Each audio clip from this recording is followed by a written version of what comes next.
शंकर भगवान की।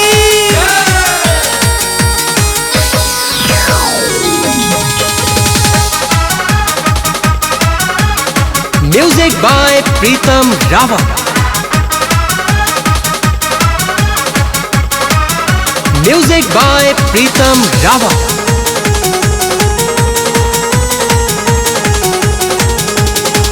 मिष्टान नहीं रतिया के खैले भैया के भोला अपन भोजन बनैले।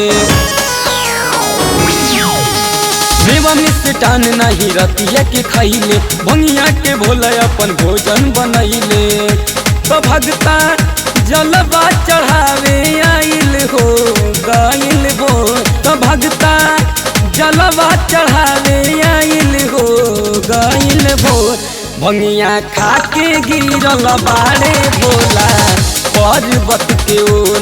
चली चलिए गौरा माता चली पर्वत के ओर। चली चलिए गौरा माता चली पर्वत के ओर।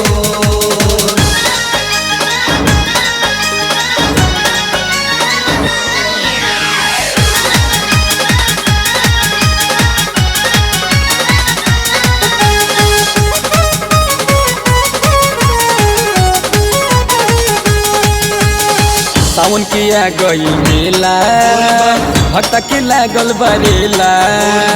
कहाँ बनी भोला दानी सभी यही कहेला। सावन के आ गई मेला भक्ता के लागल बरेला। कहाँ बनी भोला दानी सभी यही कहेला। बाटे बंद दरवाजा सगरो होते बड़ुए तो। बाटे बंद दरवाजा सगरो होते बड़ुए तो। भंगिया खाके गिरल बाड़े भोला पर्वत के ओर। चली चलिए गौरा माता चली पर्वत के ओर। चली चलिए गौरा माता चली पर्वत के ओर।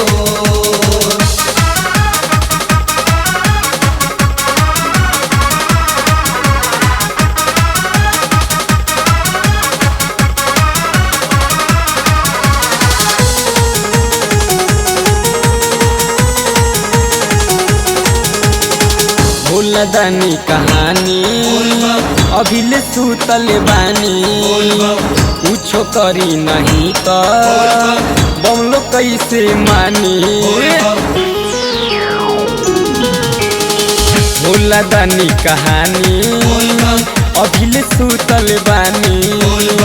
कुछो करी नहीं तो बमलो कैसे मानी।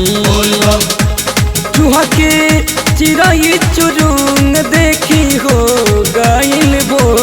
चूहा के चिड़ै चुरुंग देखी हो गइल वो।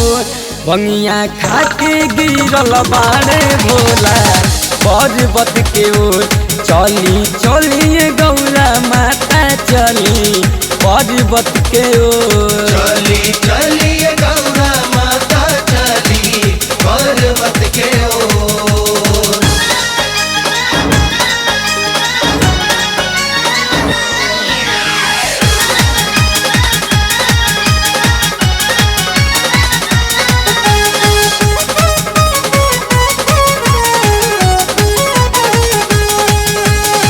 सावन के आज बस मारी भक्ता के समझी लाचारी। कुछौ करी गौरा माता भीड़ बढ़ल जाता। सावन के आज बस मारी भक्ता के समझी लाचारी।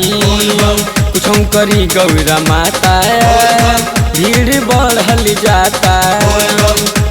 लिखले गानवा उमंग गावत अइले सुमंग। लिखले गानवा उमंग गावत अइले सुमंग।